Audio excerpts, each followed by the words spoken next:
자, 오늘 지금 읽은 말씀은 누가복음 5장에 있는 말씀인데요. 5장에 있는 말씀을 좀 이해하려면 그 전장인 누가복음 4장에 있는 말씀을 좀 보셔야 됩니다. 누가복음 4장에 보면 어떤 내용이 나오냐면 예수님께서 광야에서 40일 동안 금식을 하십니다. 금식하신 이후에 예수님이 마귀에게 시험을 받으시고 또 마귀를 물리치시는 장면이 소개되고 있습니다. 그리고 그 이후에 예수님은 여러 회당, 특별히 갈릴리 지역에 있는 여러 회당을 다니면서 말씀을 가르치시고 복음을 전했습니다. 그리고 뭐라고 기록되었냐면 이렇게 말씀을 가르치니까 사람들이 예수님을 칭송했다. 예수님의 인기가 높아졌다라는 것입니다. 일종의 갈릴리 지역에서 셀럽이 되는 그러한 상황이 되고 있는 것입니다. 그리고 가버나움 회당에서는 귀신 들린 사람을 쫓아내는 일도 나타나고요. 그 소문이 널리 퍼지기 시작했습니다. 그 다음에 있었던 일은 시몬 베드로의 집에 들어가서 시몬 베드로의 장모가 앓고 있는 중한 열병을 고치시는 장면도 기록하고 있습니다. 자, 그 장면을 보면서 굉장히 많은 사람들이 여러 병자들을 또 데리고 왔다라고 기록하고 있고, 예수님은 일일이 그 위에 손을 얹어서 고쳐주셨다. 그리고 뿐만 아니라 귀신 들린 사람들도 또 쫓아내는 일들을 행하셨습니다. 이러다 보니까 점차 예수님을 따르는 무리들이 많아지기 시작했습니다. 그런데 예수님이 이제 그곳을 떠나서 다른 곳으로 가버나움이라는 것을 떠나서 다른 곳으로 옮기시려고 하니까 사람들이 만류합니다. 예수님 더 여기 계십시오. 우리 병든 자들이 아직도 많고 예수님의 가르침을 받을 사람도 많고 아직도 치유받을 사람이 많습니다. 여기에 좀 더 머물러 주세요. 이렇게 요청을 함에도 불구하고 예수님께서 그것을 물리치시고 가버나움을 떠나서 이제 갈릴리에 있는 다른 지역에 가서 또 여러 회당에서 말씀을 전하셨습니다. 그렇게 내용이 누가복음 4장에 쭉 기록되고 있습니다. 그리고 이어지는 내용이 오늘 읽었던 누가복음 5장에 있는 말씀입니다. 자, 사람들은 예수님의 가르침을 들었습니다. 또 예수님께서 행하신 이적들, 병을 고치거나 귀신을 쫓아내거나 이런 이적들을 직접 보기도 했고, 또 소문을 들었습니다. 야, 예수라는 사람이 나타나는데 와, 가르치는 것도 놀라운데 이적도 행하고 있어. 이런 이야기를 들었을 것입니다. 그래서 수많은 사람들이 예수님께 몰려와서 예수님의 말씀을 듣기도 하고, 또 예수님께서 좀 병 고쳐 주시기를 원하는 마음을 가지고 몰려든 사람들이 있었을 것입니다. 그러면서 역시 다시 사람들이 몰려들었는데, 지금 오늘 본문에 있는 장소는 게네사렛 호숫가라고 소개되고 있습니다. 보통 우리가 갈릴리 호수, 갈릴리 바다 뭐 이런 표현을 쓰는데 사실은 갈릴리 바다가 아니죠. 호수입니다. 큰 호수기 때문에 수평선이 보일 정도로 호수가 아주 크거든요. 그런 호수인데 워낙 크다 보니까 호수인데 바다라고 부르기도 합니다. 그리고 헬라어에서는 이 바다 또 그 호수 이런 말이 사실은 이게 적당하게 비슷한 종류가 많아서 사실은 이 두 가지를 부르기도 합니다. 근데 이것을 게네사렛 호수가라고 부르는 이유는 갈릴리 바다가 굉장히 크잖아요. 이 호수가 굉장히 큰데 그 중에 서북쪽에 있는 한 지역이 게네사렛입니다. 이 갈릴리 지역을 호숫가에 있는 지역 중에 하나인데, 이 갈릴리 바다 중에서 게네사렛이라는 그곳에서 예수님께서 말씀을 전하시고 있는 내용입니다. 자, 거기에 가셨는데 게네사렛 호숫가에 두 척의 배가 있었습니다. 그리고 그 배 한 척에 오르셔서 잠깐 띄워놓고 거기에 배에 걸터 앉으셔서 사람들에게 말씀을 전하십니다. 왜냐하면 사람들이 워낙 많이 몰려오니까 막 밀치고 하잖아요. 그래서 약간 배를 타고 거리를 좀 띄운 다음에 거기서 이제 말씀을 전하시기 시작한 것입니다. 자, 이 두 척의 배는 어떤 배냐? 오늘 본문을 보면 베드로와 안드레, 이 두 형제거든요. 야고보와 요한, 이것도 형제입니다. 이 두 명의 형제가 배 한 척씩 가지고 아마 고기를 잡았다가 밤새도록 고기를 잡은 이후에 그물을 세척하면서 정리를 하고 있는 그런 상황이었던 것 같습니다. 그리고 그 중에 베드로의 배에 예수님께는 올라 앉으셨습니다. 그리고 말씀을 전하셨습니다. 자, 2절에 보니까 호숫가에 배 두 척이 있는데 어부들은 배에서 나와서 그물을 씻고 있다, 이렇게 말합니다. 다시 말하면 보통 고기 잡으러 가는 배들이 밤에 나가서 고기를 잡는 경우가 많거든요. 제가 울릉도에서 사역할 때도 보면 낮에는 밖에 배가 많이 보이지 않습니다. 근데 밤이 되면 불을 밝힌 배들이 엄청나게 많이 나가서 오징어도 잡고 고기도 잡고 이런 모습을 볼 수 있거든요. 아마 베드로와 요한과 또 안드레, 야고보 이런 사람들은 밤새도록 고기를 잡다가 이제는 모든 일을 다 마치고 이제 집에 돌아가기 위해서 정비하고 있는 시간입니다. 그물도 다 씻어내고 혹시 그물이 찢어진 게 있으면 다시 기어내고 이런 일들을 하고 있습니다. 아마 베드로도 이것을 정비하면서 예수님께서 자기 배에 앉아서 말씀을 전하시니까 열심히 그물을 씻고 정비하면서 아마 귀로는 예수님의 말씀을 듣고 있지 않았나 이런 생각을 하게 됩니다. 자, 이런데 예수께서 말씀을 전하시다가 뜬금없이 베드로를 향해서 이렇게 말씀하십니다. 4절 보세요. 시몬에게 이르되 깊은 데로 가서 그물을 내려 고기를 잡으라. 아마 이 말씀은 아마 교회를 오랫동안 다녔던 사람들은 굉장히 자주 들었던 말씀일 것입니다. 우리가 찬양으로도 많이 부르는 내용이기도 합니다. 그런데 우리가 그냥 읽어가면 그냥 지나칠 수 있는 말씀이에요. 그런데 가만히 생각해보면 굉장히 짜증나는 말씀입니다. 지금 베드로라든지 그 옆에 있는 사람들에게는 예수님께서 이렇게 말씀하시는 것은 엄청난 짜증을 유발하는 그런 내용입니다. 한번 생각해 보십시오. 학생들 같으면 연구 과제를 받았어요. 밤새도록 연구를 했습니다. 그리고 다 훑어보고 이제 정리하고 아침에 잠 좀 자려고 하는데 이제 교수님이 다시 한번 와서 그 과제를 다시 살펴봐라 이렇게 말할 수 있을 겁니다. 그러면 아니 지금 밤새도록 내가 이걸 연구했고 또 살펴보고 이제는 거의 마무리됐다고 싶어서 지금 뭐 정신도 몽롱하고 컨디션도 좋지 않은데 아니 이걸 더 살펴보라니 이게 말이 되는 거야? 또 한숨 자고 나중에 살펴보면 되지 않겠어? 이런 마음을 들 수 있지 않겠습니까? 그런가 하면 직장에서라도 아마 생각해 보십시오. 여러분 주어진 업무를 밤새도록 밤샘에서 작업을 했습니다. 연구하고 살펴보았는데 아무리 생각해도 타당성이 여겨지지 않습니다. 그래서 야 이거는 이 사업은 할 수 없을 것 같아. 그러니까 이거는 접자.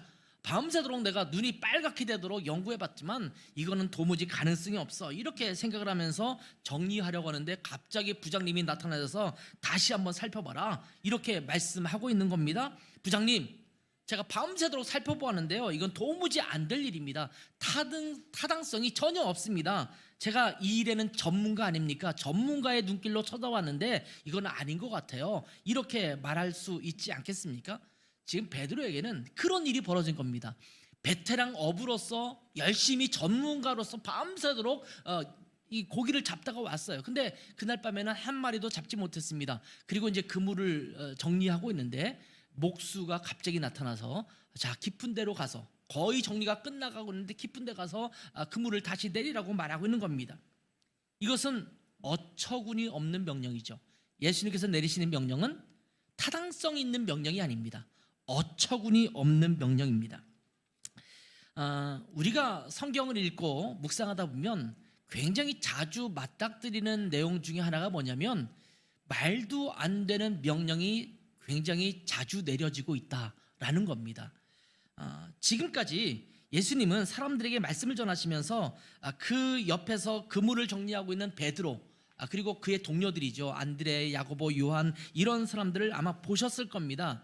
아마 예수님께서 말씀을 가르치신 시간이 결코 짧지는 않았을 겁니다. 상당한 시간이 지났을 것입니다. 그렇다면 이제 베드로가 그물을 정리하는 것도 어느 정도 마무리되고 있는 상황이 아니겠습니까? 차라리 처음부터 오셔서 야 지금 아직 접지 마 가서 그물을 내려 이렇게라도 말했으면 좋겠는데 한참 말씀을 전하시다가 거의 그물 정리가 마무리되고 있는 상황에서 베드로에게 말씀을 하시고 있는 것입니다. 평상시 같았다면 베드로가 어떻게 했을까요? 베드로의 성격이 보통 다혈질이다 이렇게 말하거든요. 아마 밝은 화를 냈을 겁니다. 도대체 뭐 하시는 겁니까? 진작 말씀하시든지 아니면 지금 내가 베테랑 어부인데 나한테 이런 말씀을 하시다니 이거 말도 안 되는 겁니다. 합리적이지도 않고 타당성도 없습니다. 아마 이렇게 버럭 화를 냈을 것입니다. 베드로가 예수님은 어떤 직업을 갖고 있는지 몰랐을까요? 아마 분명히 알았을 것입니다. 나사렛에 있는 요셉의 목수 요셉의 아들 이 예수님이라는 걸 알았을 겁니다. 그 당시에는 대부분 가업을 이어서 그 아들의 직업, 자녀들의 직업도 부모의 직업과 거의 같았거든요. 어부의 아들이면 어부가 되고 목수의 아들이면 목수가 되는 겁니다. 그러니 예수님의 직업으로 따진다면 아마 예수님의 직업은 목수라는 것을 알았을 것입니다. 그리고 예수님은요, 호숫가나 바닷가 옆에서 자라신 분이 아니십니다. 예수님께서 태어나신 곳이 어디입니까? 어디죠? 베들레헴이죠. 베들레헴은요, 굉장히 높은 산 쪽에 있습니다. 높은 꼭대기에 있어요. 골짜기가 있고 그 위에 있는, 저도 베들레헴을 가봤는데 높은 자락에 위치하고 있습니다. 그 주변에는 호수도 없고 그리고 바다도 없습니다. 강도 없습니다. 그런데 태어났을 뿐만 아니라 예수님께서 주로 자라신 곳은 또 어디입니까? 나사렛이죠. 그래서 예수님을 가리킬 때 나사렛 예수라고 부르지 않습니까? 나사렛이라는 동네도 역시 마찬가지입니다. 거기에도 바닷가도 없고 호숫가도 없습니다. 전혀 물가에서 자라지 않은 목수의 아들, 목수의 직업을 갖고 있는 예수님이셨습니다.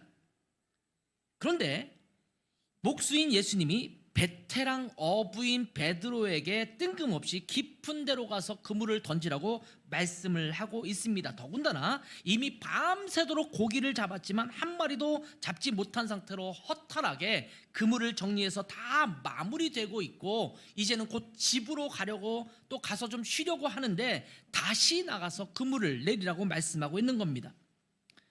베테랑 어부인 베드로를 연구해 보면 꽤 어부로서의 굵직한 뼈가 굵었던 사람인 것을 알 수가 있는데 아마 물고기들이 다니는 길도 알고 있었을 것입니다. 더군다나 오전에는 물고기들이 깊은 곳으로 다니지 않는다는 것을 알고 있었을 것입니다. 지난밤에 아무것도 잡지 못한 베테랑 어부, 자기도 허탕을 쳤는데 베드로의 전문 영역에 예수님께서 끼어들어서 훈수를 두신 것입니다. 자, 이러한 예수님의 말씀을 따르기가 쉬웠을까요? 아마 여러분의 상황에 한번 적용해 보시기 바랍니다. 아마 단번에 반발하면서 불평할 것입니다. 내 생각에는 내가 이것이 가장 잘 맞다고 생각해서 진행하고 있는데 하나님께서 끼어들어서 때로는 브레이크를 잡으십니다. 때로는 엉뚱한 방향으로 트신다면 온갖 짜증을 낼 수 있지 않겠습니까? 나의 비전은 이것입니다. 내 계획은 이것입니다. 내 인생은 이렇게 살아가는 것이 나에게 가장 좋을 것 같습니다 라고 계획을 세워서 가고 있는데 주님께서 어느 날 갑자기 아니야, 그거 아니야, 멈춰서 라고 말씀하시든가 아니면 너의 계획과 다른 것으로 내가 인도할 테니까 그곳을 향해서 한번 다시 이동해봐 라고 말씀하신다면 엄청난 짜증이 아닐까요? 때로는 하나님께서 우리에게 그렇게 브레이크를 잡으시고 엉뚱한 방향으로 내모실 때가 많습니다. 저는 울릉도에서 사역하러 갈 때에도 울릉도 가겠다는 마음이 전혀 없었거든요. 제가 도시에서만 살았는데 울릉도에 가서 섬에 가서 목회를 한다는 것은 한 번도 꿈에도 생각해 본 적이 없습니다. 나름대로 큰 교회, 대형 교회 거기서 오라고 했기 때문에 교육 목사로 가려고 하는 마음을 갖고 있었거든요. 저의 온전한 생각이라면 그 교회 가서 사역했을 겁니다. 근데 하나님은 저에게 브레이크를 잡으시는 거예요. 아니야, 거기가 아니야. 그리고 엉뚱한 길로 내모세요. 저는 독일에 갈 생각이 없었습니다. 독일에 꿈도 꾸지 않았습니다. 독일에 가서 살 생각도 없었습니다. 근데 하나님께서 어느 날 제가 기도하면서 다른 길을 준비하고 있을 때 제 길을 막으시고 갑자기 독일로 저를 트셨습니다. 하나님, 저 나름대로 계획이 있거든요. 저는 시골에서 한 번도 살아본 적도 없고 시골 목회라는 건 해본 적이 없습니다. 저는 도시 목회에 어울리는 사람 아닙니까? 저 한번 보세요. 하나님이 보셔도 저는 도시 목회에 어울리잖아요. 이렇게 아마 항변할 수 있지 않았을까요? 하나님, 저는 독일어도 할 줄 모르고 때가 뭐 영어도 변변치 않게 하는 것도 아닌데 왜 하나님 저를 독일로 내모십니까? 이렇게 제가 하나님 앞에 항변할 수 있지 않았을까요? 여러분, 제 얘기를 지금 했지만 여러분의 인생에도 종종 하나님께서 그렇게 여러분을 내모신다라는 거예요. 아니야, 멈춰, 이제는 아니야, 거기서 그만두고 이제 다른 것을 했으면 좋겠어 라고 말씀하시는 주님의 말씀이 우리 가운데 주어졌을 때 우리는 어떻게 반응하게 될까요? 이런 질문을 한번 해볼까요? 내 인생은 누가 가장 잘 아는가? 여러분의 인생을 누가 가장 잘 안다고 생각하세요?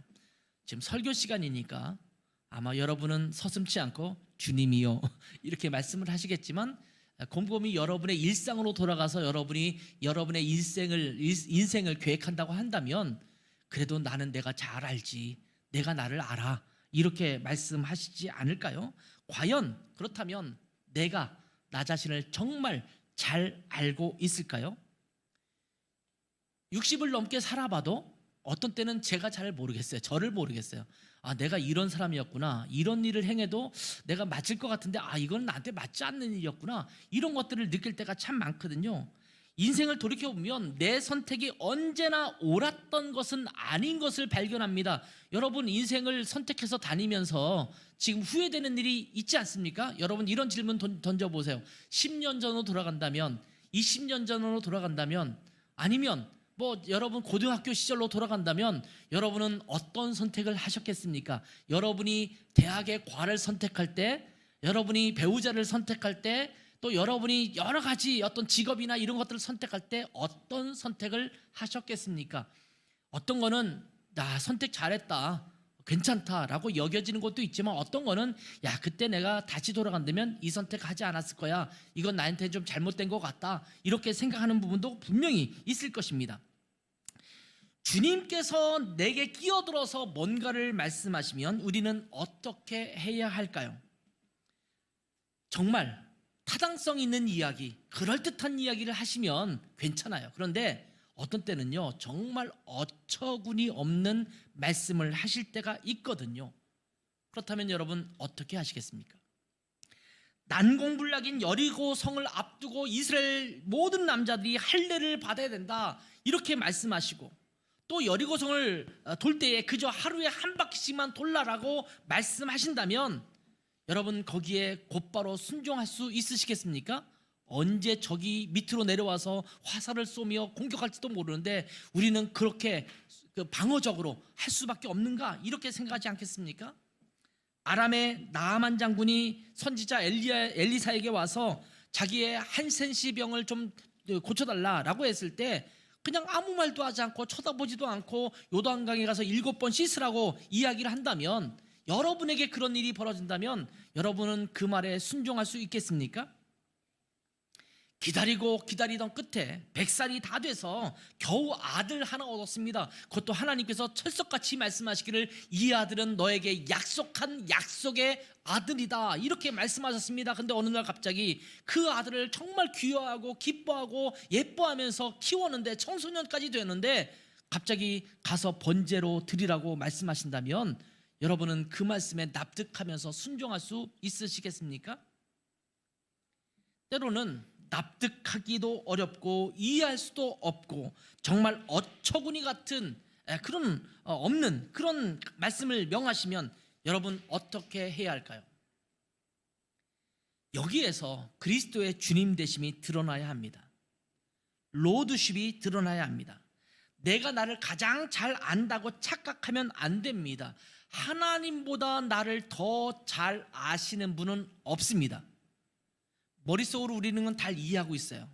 근데 사실은 우리의 일상으로 돌아가 보면 우리의 마음은 그렇지 않아요. 하나님보다 내가 나를 더 잘 압니다, 이렇게 고집필 때가 많지 않습니까?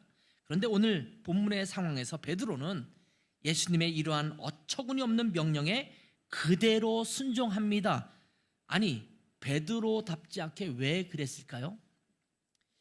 몇 가지 추측해 볼 수 있는 부분이 없지 않아 있습니다. 자, 일단 오늘 본문에 전에 나와 있는 이 누가복음 4장에 있는 내용을 보면 이미 베드로와 예수님과 한번 만난 적이 있던 것을 기억하시죠? 아까도 제가 말씀드렸지만 베드로의 장모의 집에 방문해서 장모의 열병을 고쳐주셨다, 이런 기록이 나오고 있지 않습니까? 그때 베드로가 예수님께서 자기 장모님의 병을 고쳐주시는 장면을 목격했을 것입니다. 그리고 그 뒤에 이어지는 귀신을 쫓아내고 수많은 병자를 고치시고 이런 내용들이 기록되고 있는데 베드로가 그것을 보았을까요? 안 보았을까요? 아마도 그것을 보거나 또 굉장히 많은 소식을 옆에서 들었을 것입니다.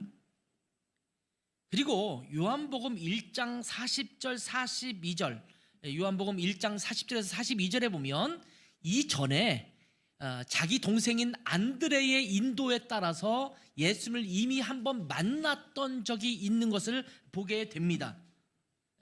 이미 동생이 침례 요한의 제자였던 안드레, 자기 동생 안드레가 자기를 예수님께로 인도했던 장면이 요한복음 1장에 기록되고 있거든요. 그러니까 예수님에 대해서 지금 베드로가 전혀 모르는, 생전 처음 보는 분이 명령한 그런 내용은 아니라는 것입니다. 그러니 이 말씀에 좀 순종할 수 있는 여지가 있습니다. 아, 저분이 놀라운 일을 행했구나, 사람들에게 인기가 좋은 사람이구나, 존경할 만한 분이구나, 자, 범상치 않은 분은 분명하다, 이렇게 생각했을 것입니다. 또 하나는 오늘 본문에 나오는 것처럼 예수님께서 자기 배에 오르셔서 말씀을 가르치고 있기 때문에 옆에서 그물을 정리하면서 예수님의 말씀을 귀담아 들었을 것입니다. 야, 저분 범상치 않은 분인데 우리 장모님도 고쳐주셨지, 수많은 병자도 고쳐주셨지, 야, 저분이 하시는 말씀은 도대체 뭐라고 하는 걸까? 라고 열심히 그물을 정리하면서도 귓동냥으로라도 아마 들었을 것입니다. 그러면서 예수님의 가르치심이 참 놀랍다, 이건 제 추측입니다만 그렇게 생각하지 않았을까요? 그러면서 속으로, 와, 이분은 범상치 않은 분인데 뭔가 달라도 다른 분이다, 아마 이렇게 생각했을 겁니다. 근데 수많은 사람이 예수님을 그렇게 접하기 시작해요. 예수님을 믿지 않고 예수님을 모르는 사람들도 예수님을 믿는 사람들이 하는 이야기를 들어보니까 예수님은 뭔가 좀 다른 분 같아. 뭐 물론 마호멧이라든지 석가모니라든지 아니면 소크라테스라든지 이런 사람과 견주면서 4대 성인 중에 한 사람, 그러니까 그 사람은 우리랑은 좀 다른 위대하고 훌륭한 사람, 아마 이렇게 여기면서 바라보았을지도 모르겠습니다. 아무튼 예수님에 대한 생각이 그냥 반박하는 것은 아니고 존경할 만한 분, 이렇게 여기지 않겠습니까? 지금도 많은 넌크리스천들이 교회를 생각할 때, 또 기독교를 생각할 때 그들이 한결같이 하는 말 중에 하나는 뭐냐면, 하나님 오케이, 예수님도 오케이, 그런데 교회, 그리스도인 아니, 이렇게 말하는 경우가 많거든요. 그러니까 예수님 자체에 대해서 반감을 갖는 경우는 거의 드물다라는 말씀이죠. 아마 베드로도 예수님에 대해서 그런 열린 마음을 갖고 있지 않았나, 이런 생각이 듭니다. 그런데 그런 예수님께서 뜬금없이 베드로에게 깊은 데로 가서 그물을 내리라, 이렇게 말씀하면서 그 말씀에 순종한 것입니다. 여러분, 베드로가 누구입니까? 뼈 있는 말을 섞어서 이렇게 하겠다, 이렇게 말합니다. 그렇게 하겠습니다. 근데 뼈 있는 말이 뭐냐면 5절 보세요. 선생님, 우리들이 밤이 새도록 수고하였으되 잡은 것이 없지만은, 그냥 순종하면 요 말 빼면 돼요. 그렇죠? 예수님께서 깊은 곳에 가서 그물을 내리라, 이렇게 말하면 알겠습니다, 그렇게 가면 되는데, 지금 여기 뼈 있는 말을 한마디 넣은 거예요. 우리가 밤새도록 잡았지만 잡은 것이 없습니다. 나가 누굽니까? 나는 베테랑 어부입니다. 이 바다는 제가 누구보다도 잘 알고 있습니다. 그런데 내가 잡았는데 아무것도 잡지 못했습니다. 전문가인 나도 잡지 못했습니다. 이렇게 한마디 덧붙인 거죠. 그렇지만 그럼에도 불구하고 주님께서 말씀하시니 내가 그렇게 하겠습니다, 그렇게 순종하겠습니다, 이렇게 이야기를 하는 것입니다. 자, 이렇게 말하는 예수님에 대한 호칭이 지금 뭐라고 기록되고 있어요? 선생님이라고 기록되어 있어요. 선생님. 근데 예수님에 대한 호칭이 요 본문 사이에서 바뀌고 있는 것을 봅니다. 어떻게 바뀌냐면요, 선생님이라는 단어에서 뭐로 바뀝니까? 주여라는 말로 바뀝니다. 자, 오늘 본문에 나오는 선생님이라는 호칭은요, 흔히 선생님을 가르칠 때 사용하는, 성경에 나오는 단어가 뭐가 있습니까? 여러분 익숙한 단어, 선생님. 성경에서 선생님을 말할 때 히브리어인데요, 랍비라는 말씀입니다. 랍비. 근데 랍비라는 말은 헬라어가 아니라 히브리어예요. 그래서 보통 유대인들이 랍비어 이렇게 부를 때는 히브리어를 사용해서 부르는 그런 단어입니다. 근데 이와 같은 단어를 쓰게 되는데, 헬라어로는 이 단어가 에피스타타라는 말이 있어요. 에피스타타. 굉장히 권위 있고 존경할 만한 사람들에게 붙여지는 호칭입니다. 단순하게 우리는 누구에게나 좀 호칭이 좀 여의치 않으면 선생님이라고 부르잖아요. 근데 유대인들은 아무에게나 선생님이라고 부르지 않습니다. 그런데 오늘 본문에서 베드로가 나름대로 하나님, 예수님께 선생님이라고 부른 겁니다. 존경하고 또한 그 권위가 있는 그런 높으신 분, 이런 의미를 담고 있는 그런 말입니다. 그래서 이 베드로는 예수님께서 말씀하시는 것이 정말 어처구니 없는, 자기가 너무나 잘 알고 있는 부분에 훈수를 두는 것처럼 말씀하심에도 불구하고 그대로 순종한 것입니다. 그런데 반신반의하면서 예수님의 명령에 따랐더니 밤새도록 아무것도 잡지 못했던 베테랑 어부 베드로가 그물이 찢어질 정도로 물고기를 잡았습니다. 그리고 다른 배에 있는 동무들에게 와서 좀 도와달라라고 말해서 그 두 배에 가득 차서 배가 잠길 정도로, 이건 엄청난 풍어죠. 이런 일은 아마 어부인 베드로도 많이 경험해보지 못했을 겁니다.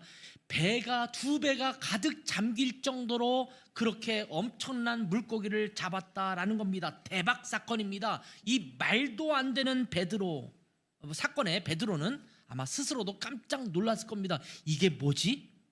어떻게 이런 일이 벌어지지? 이거는 말도 안 되는 소리인데 여기에 이 시간에 물고기가 이렇게 잡힐 수 있다니?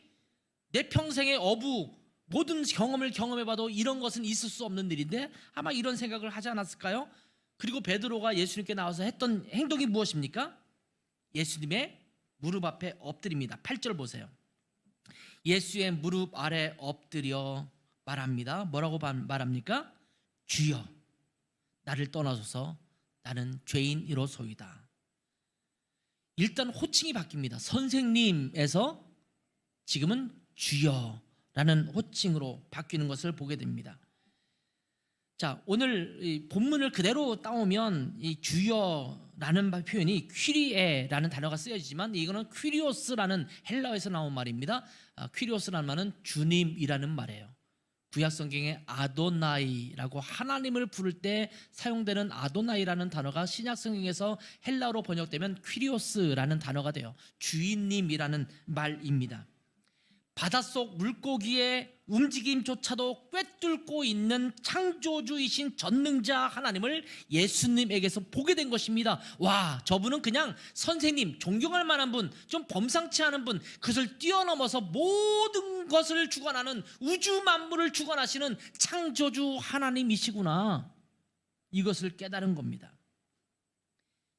그러면서 자기는 죄인이니까 자기를 떠나달라고 요청합니다. 이것은 어떤 태도냐면요, 전능자 앞에 선 피조물의 태도입니다. 한낱 작고 부족하고 연약한 죄투성이인 자신의 모습을 보게 된 것입니다. 주님이신 예수 그리스도를 몰라본 죄를 고백하는 것입니다. 여러분, 엄청난 자연현상이라든지 아니면 장엄한 자연 광경, 이런 걸 볼 때 여러분이 느껴지는 것 중에 하나가, 나는 굉장히 부족하고 작구나, 나는 한낱 인간에 불과하구나, 이런 것을 느낄 때 있지 않습니까? 저는 그랜드 캐년이라든지 로키 산맥 이런 데를 갔을 때도 제가 느끼면서요, 와, 장엄해가지고요, 나는 굉장히 작은 존재이구나 라는 것을 느끼게 됩니다. 저희 아파트는 22층이에요. 22층인데 사실은 땅부터 시작하면 거의 24층 높이입니다. 24층 높이에서 거실에서 쭉 내려다보면요, 거기에 사거리가 있고 차들이 줄지어서 나가는 그런 장면을 보게 되는데요, 제가 가끔씩 그런 생각을 해요. 우리가 개미가 막 줄지어서 가는 장면을 보잖아요. 근데 차들이 쭉 좌회전 신호 받아서 가고 움직이고 이런 걸 보면 마치 개미떼들이 움직이는 것 같은 생각을 들어요. 참 저 멀리 조그맣게 사람들이 오가고 이런 장면을 보면, 와, 우리는 정말 작은 민물에 불과하구나.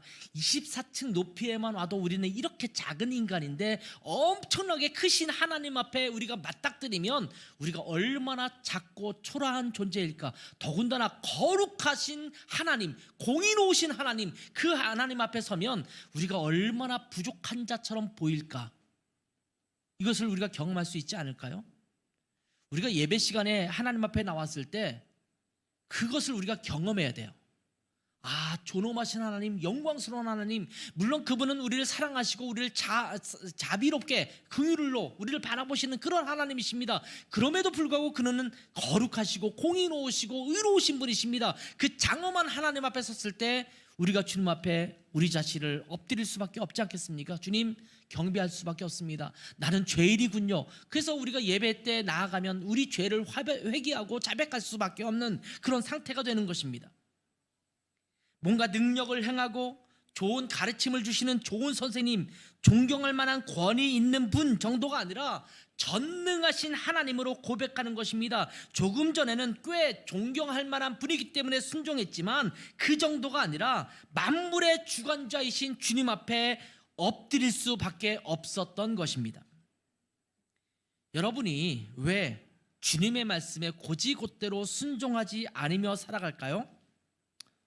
이렇게 질문하면 무슨 말씀이세요? 저는 많이 순종하고 살아가는데. 근데 조금 더 깊이 들여다보세요. 정말 모든 일에 일거수일투족 모든 상황 속에서 예수님의 말씀을 그대로 따르며 순종하며 살아가고 있습니까? 아니요. 가만히 들여다보면 내 마음대로 내 멋대로 내가 생각하는 대로 내가 추구하기를 원하는 대로 결정하고 살아가는 모습이 굉장히 많습니다. 왜 그렇게 살아갈까요? 예수님을 존경하기는 하지만 전능자라는 것을 믿지 않고 있기 때문이 아닐까요? 우리 주님이신 예수 그리스도께서 전능자이심을 믿는다면 우리가 주님의 말씀에 못 따를 것이 무엇이 있겠습니까? 제가 오늘 주보 칼럼에도 그런 말을 썼어요. 제가 운전할 때 요즘은 내비게이션 거의 의존해서 다니시죠? 아는 길은 그냥 다니겠지만 조금만 먼 길이거나 그런 길은 내비게이션을 켜고 거기에 입력하고 그것을 따라갈 거예요. 한참 따라가다 보면 여기가 정체되어 있으니까 다른 길을 안내하는 경우도 있죠. 그러면 거의 우리는 의심 없이 그 내비게이션을 따라갑니다. 왜냐하면 가장 좋은 길, 가장 최적의 길을 우리에게 알려줄 거라고 우리는 믿기 때문입니다. 우리는 하다못해 내비게이션을 믿고 따라가면서, 아니면 여러분이 원하는 정보를 얻기 위해서 유튜브나 이런 인터넷 검색을 통해서 많이 보지 않습니까?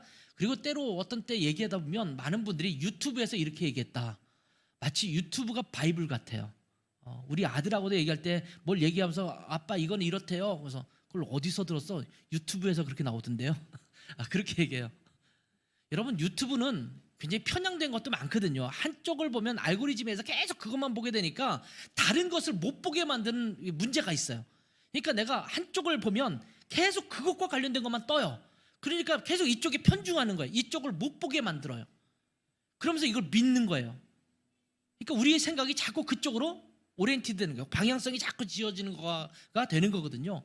우리는 심지어 살아가면서도 유튜브를 의지하고 내비게이션을 의지하지 않습니까? 왜 그렇게 생각합니까? 거기에는 전능자가 있다고 생각하는 거예요. 모든 것을 잘 알고 내 길을 잘 인도해주고 미리 경험한 사람도 있고 이렇게 보기 때문에 그러지 않습니까? 하다못해 물건을 하나 구입하더라도 유튜브를 보고 구입하는 경우도 많지 않습니까? 하다못해 그런데 하나님이 예수 그리스도가 전능자 되신다면, 모든 것을 가장 잘 아시는 분이라면, 내 인생도 가장 잘 아신다면 우리가 그분의 말씀에 저절로 순종하게 되는 것이 마땅한 것이 아닐까요? 궁금하면 인터넷 검색하듯이 내 인생에서 궁금하면 주님 앞에 물어야 되잖아요. 주님이 네이버보다 훨씬 나은 줄 믿으시죠? 구글 검색보다 훨씬 나으신 거 믿으시죠? 그렇다면 주님께 물어야 되잖아요. 주님께 들어야 되잖아요. 근데 우리가 그분이 전능자이심을, 전지하신 분이심을 자꾸 망각하니까 그분이 아닌 다른 것에 의존하고 다른 것을 찾는 것이 아니겠습니까? 자, 이렇게 예수 그리스도께서 우리의 주인이시라는 것을, 그것도 만물의 주관자이신 전능하신 창조주이시라는 것을 우리가 믿는다면, 여러분 믿으시죠? 그러면 어떻게 해야 될까요? 어떤 태도를 가져야 할까요? 예수님의 말씀을 듣고 그 말씀에 순종하는 삶을 살아가야 되지 않을까요? 주의 말씀 의지하여 믿음으로 금을 던져, 이따 이 찬양을 부를 거예요. 우리가 많이 부르는 익숙한 찬양이죠. 주의 말씀 의지하여서 믿음으로 그물을 던지겠습니다. 베드로가 했던 고백입니다. 자, 우리가 예수 그리스도를 우리의 창조주 하나님이라고 믿는다면, 우리의 주인이라고 믿는다면 그분의 말씀을 의지해야 합니다. 그리고 그분의 말씀을 믿음으로 온전히 따라가는 삶을 살아가야 합니다. 예수 그리스도께서 우리의 주님 되심을 인정하는 삶의 가장 단편적인 모습이 있다면 그 말씀에 귀 기울이고 그 말씀을 온전히 따라가는 삶입니다. 그 말씀에 순종하는 거예요. 여러분에게 로드십이 제대로 정돈되어 있는가? 이것을 살피려면 이렇게 보시면 돼요. 내가 예수님 말씀에 귀 기울이고 있는가? 사사건건 예수님의 말씀에 귀 기울이고 있는가? 그리고 그 말씀에 따라가고 있는가? 이것이 내가 로드십을 갖고 살아가는가 아닌가를 점검할 수 있는 기준이 될 것입니다. 어처구니 없는 말씀을 하셔도, 내 상황에 전혀 맞지 않는 말씀을 하셔도 그저 순종하는 것입니다. 그 말씀에 순종하면 난공불락인 여리고성이 무너지는 것입니다. 그 말씀에 순종하면 나아만 장군에게 있었던 이 한센시병이 낫듯이 모든 질병이 낫게 될 줄 믿습니다. 그 말씀에 순종하면 이삭을 통해서 큰 민족을 이루는 역사가 나타나게 될 것입니다. 그 말씀에 순종하면 내 삶의 모든 부분에서 하나님의 놀라운 능력을 경험하게 될 줄 믿습니다. 오늘 말씀의 하이라이트는요 10절 11절입니다. 같이 한번 읽겠습니다. 시작. 세베대의 아들로서 시몬의 동업자인 야고보와 요한도 놀랐습니다. 예수께서 시몬에게 이르시되 무서워하지 말라. 이제 후로는 내가 사람을 취하리라 하시니 그들이 배들을 육지에 대고 모든 것을 버려두고 예수를 따르니라. 아멘. 자, 예수님께서 이 놀라운 일을 행하셨어요. 한번 보여주신 거예요. 야, 얘따 한번 봐라. 나를 그냥 그렇게 보지 마라. 나는 너가 생각하는 그런 사람이 아니야. 그보다 훨씬 뛰어넘는 창조주, 초월자, 하나님의 능력을 갖고 있어 라고 하면서 한번 보여주셨죠. 그리고 뭐라고 말씀하십니까? 나를 따르라 라고 말씀하세요. 여기는 물론 그 표현을 이제 나를 따르면 내가 너희를 사람을 잡는, 사람을 취할 수 있는 그런 어부가 되게 할 것이다 이렇게 말씀하신 것이죠. 자, 그러자 베드로를 비롯한 야고보와 요한, 물론 여기에 안드레의 이름은 빠졌어요. 안드레는 아마 이미 그 전부터 예수님을 따르는 사람이었을 거예요. 그러니까 베드로가 영향을 많이 받았을 것이라는 생각이 듭니다. 아무튼 이 세 사람이 예수님을 따랐다 이렇게 고백하고 있죠. 아마 안드레도 여기에 포함됐을 거라는 생각이 듭니다. 베드로와 요한, 야고보에 있어서 배와 그물이라는 것은 생계 수단입니다. 그런데 이 모든 것을 버려두고 예수님을 따랐다라고 고백하고 있는 겁니다. 이것이 진짜 예수님을 주인으로 모시는 삶입니다. 물론 이것을 이렇게 오해해서는 안 됩니다. 야, 예수님을 따른다는 것은 내 생업을 포기하고 모든 것을 바쳐서 전문적으로 또 전일, 날마다 매일매일 다른 것 하지 말고 예수님만 따라야 되는 거구나 이렇게 생각하지 않아도 됩니다. 여기서 모든 것을 버려둔다고 해서 이 모든 것을 아예 버리고 인연을 끊고 살았다라는 기록이 아닙니다. 왜냐하면 성경의 그 이후에 있는 내용을 여러분이 좀 보셔야 돼요. 보면 예수님의 제자들도 가족들과 계속 관계가 있습니다. 그 집에 머물고 있습니다. 그리고 돌아보고 있습니다. 그런 것들을 볼 때 지금 모든 것을 버려뒀다라는 것은 상징적인 표현이에요. 그러니까 그렇다고 해서 또 베드로가 또 요한이 계속 물고기를 잡았다라는 표현은 아닙니다. 이후로는 모든 것을 버려두고 예수님을 따르면서 예수님의 제자로서의 생활을 했던 것을 보게 되지요. 그러나 세상과 격리해서 살았다라는 말씀은 아닙니다.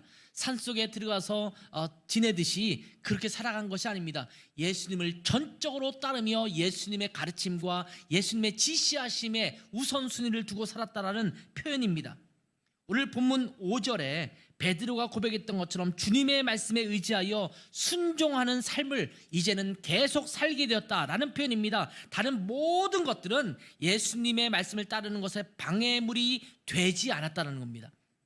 방해물로 여겼다라는 표현이라기보다는 방해물이 되지 않았습니다. 여러분이 직장 생활하는 것이, 여러분의 가정 생활하는 것이, 여러분의 학교에서 공부에 열중을 하는 것이, 여러분의 사업에 마음을 다하는 것이 방해가 되지 않는 거예요. 그것이 모든 것을 버려두었다라는 표현입니다. 근데 내가 가정 생활하는 것이, 직장 생활하는 것이, 학업하는 것이 주님 앞에 방해가 되는 요소가 돼서는 안 된다라는 말씀입니다. 이 뉘앙스를 여러분 이해하시겠어요? 모든 것을 버려둔다는 것이 떠나는 게 아닙니다. 이 말씀을 듣고 괜히 직장에 내일 가서 사표 내지 않으시기 바랍니다. 그게 여기서 말씀하는 의미가 아니에요. 지금까지는 내가 직장 생활 때문에, 또 가정을 돌보는 일 때문에, 다른 일 때문에 내가 주님을 따르는 일에 방해의 요소가 됐다면 이제는 더 이상 방해 요소가 되지 않습니다. 그것은 그것대로 해나가지만 주님이 우리에게 우선순위가 되어서 그 안에서 질서를 잡는 것을 의미하고 있는 것입니다. 자, 오늘 설교 제목은 예수님을 주님으로 따른다라는 것이라는 제목입니다. 그리스도가 주님 되게 하시려면 모든 삶의 우선순위가 예수 그리스도를 따르는 것이어야 합니다. 예수 그리스도의 말씀, 하나님의 말씀이 내 삶의 지표가 되고 내 삶의 기준이 되어야 합니다. 그러려면 다시 오늘 결론이 어떻게 될까요? 하나님의 말씀, 하나님의 말씀인 성경, 이 말씀을 더 많이 읽어야 합니다. 잘 읽고 있으시죠? 앞서 가신 분은 이미 가셨겠지만 또 꼭 곧바로 따라가는 사람이 이제 출애굽기를 마무리를 향해서 가고 있지 않습니까? 아직도 늦지 않았습니다. 따라잡을 수 있습니다. 창세기 출애굽기 읽으려면 마음만 먹으면 하루 안에도 다 읽을 수 있지 않습니까? 여러분 매일매일 말씀을 읽으세요. 매일매일 말씀을 묵상하시기 바랍니다. 주님의 음성을 날마다 들어야 합니다. 주님의 인도하심을 받으려면 들어야 되잖아요. 종이 주인의 말도 듣지 않고 어떻게 행동할 수 있겠습니까? 그리고 그 들은 말씀에 의해서 매일 살아가는 삶의 영역에 그 말씀이 적용되어야 합니다. 여러분 오늘 아침에 무슨 말씀을 묵상하셨습니까? 먹는 것, 삼겹살을 먹어야 되느냐 말아야 되느냐, 이런 말씀 아닙니까?